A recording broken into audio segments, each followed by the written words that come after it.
Uma nota prévia ao que tenho a dizer-vos para explicar por que razão, estando pronta esta obra há cerca de 6 meses, só hoje é inaugurada.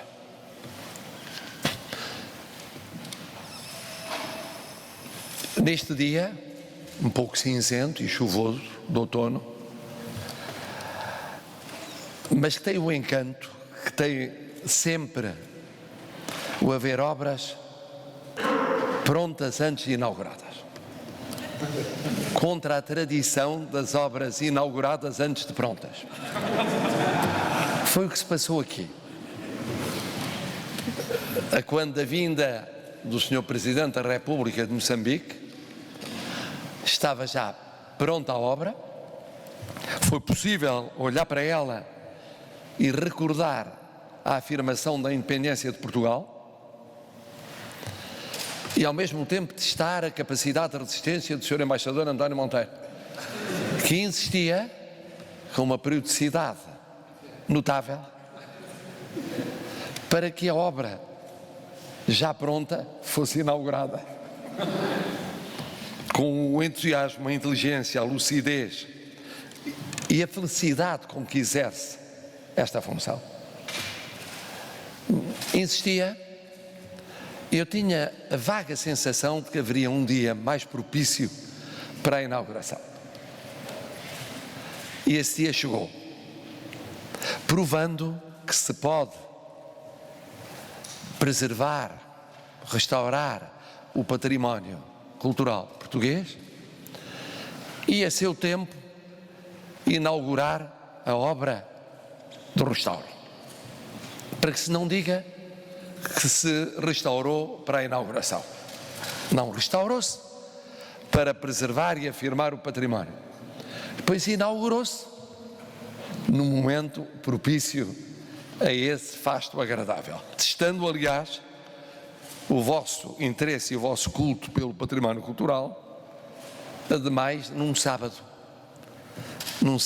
chuvoso de outono. De facto, os aqui presentes são lutadores pela causa do património cultural português. Há 1 ano e meio, no início dos trabalhos de restauro desta sala Dom João IV, já com o Palácio Nacional de Ajuda, dando sequência a um processo de renovação mais profundo, tive a oportunidade de me referir à majestade desta sala, à minúcia e ao engenho de uma intervenção desta natureza e à importância do mecenato na nossa vida cultural. Agora que os trabalhos se encontram concluídos e que, a partir de amanhã, a sala estará não apenas aberta a cerimónias oficiais, mas também aberta ao público, podemos confirmar o que já então intuímos.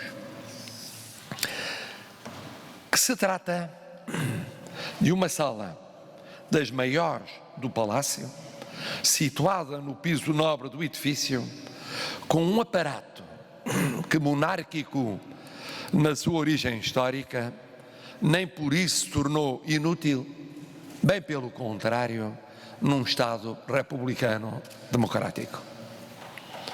A iconografia da exaltação do poder régio, segundo José da Cunha Taborda, e a alegoria das virtudes cívicas e coletivas de Domingos Sequeira, que podemos ver no teto, terão leituras diferentes em 1823 e em 2019. Mas antes como agora, lembram exigências éticas indeclináveis, ao mesmo tempo que exaltam a independência nacional, garantida por Dom João IV em 1640 e salvaguardada por Dom João VI, 2 séculos depois, no contexto das invasões napoleónicas. Restaurada no seu esplendor, nas suas cores, na sua dignidade, esta sala em que nos encontramos lembra que há uma imaterialidade na ideia de nacionalidade que passa de século em século, em circunstâncias políticas muito diferentes. Tal como existe um legado material duradouro, mas sujeito ao desgaste do tempo. Um legado que exprime hoje um sentido de memória e de identidade mais do que o elogio do poder político. Felicito por isso o Sr. Diretor do Palácio Nacional da Ajuda, a Sra. Diretora-Geral do Património Cultural, responsáveis diretos por este restauro. Mas deixo uma palavra muito especial de apreço, mais uma, à Fundação Milênio BCP, a quem se deve o apoio financeiro a este restauro,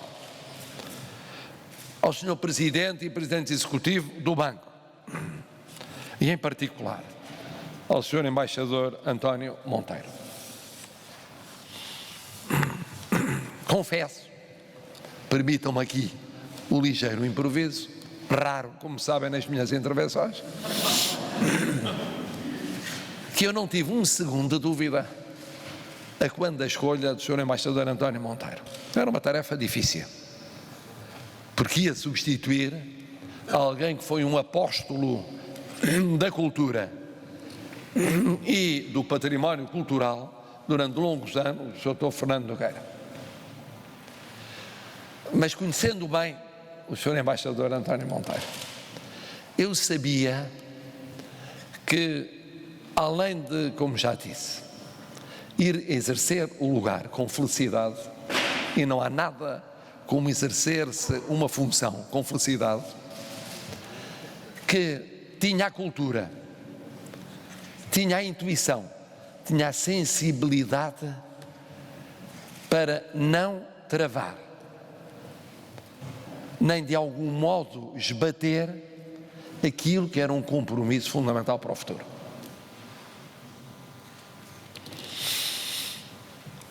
E porque sublinho esta questão do mecenato, gostava de recordar o que já exprimi no ano passado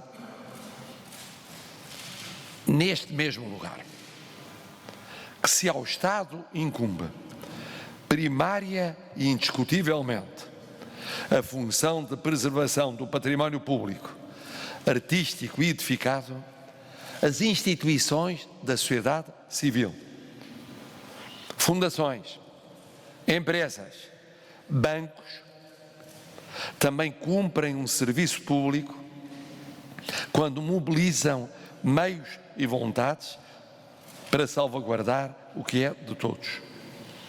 É uma atividade que, sendo supletiva em relação às obrigações estatais, se revela tantas vezes determinante para que os projetos concebidos se tornem, como este, projetos concretizados. E a minha experiência no exercício de outras funções ligadas a fundações ou a museus permite confirmar a importância do mecenato no nosso país. Nós temos uma tradição, infelizmente, limitada de mecenato e que vai dependendo das vicissitudes económicas, financeiras e sociais. E em períodos de crise, o mecenato sofre, e sofre muito, pelo desinvestimento daqueles que mais poderiam doar. E por isso aproveito uma vez mais esta ocasião para fazer um apelo a esse mecenato, a todo o mecenato, mas em particular ao mecenato cultural. E dentro do mecenato cultural, o mecenato para o património cultural. É uma responsabilidade de todos. E é essencial que quem mais pode, mais dê, a pensar no bem da coletividade. Isso não significa exonerar o Estado da sua obrigação. Significa, como disse a título supletivo, completar a presença do Estado através do mecenato. Este é um magnífico exemplo. Mas é significativo, pensava eu, no caminho de Belém para a ajuda, é significativo que tenha havido 2 cerimónias a propósito de uma única obra neste Palácio Nacional da Ajuda. Significa também a raridade do mecenato cultural.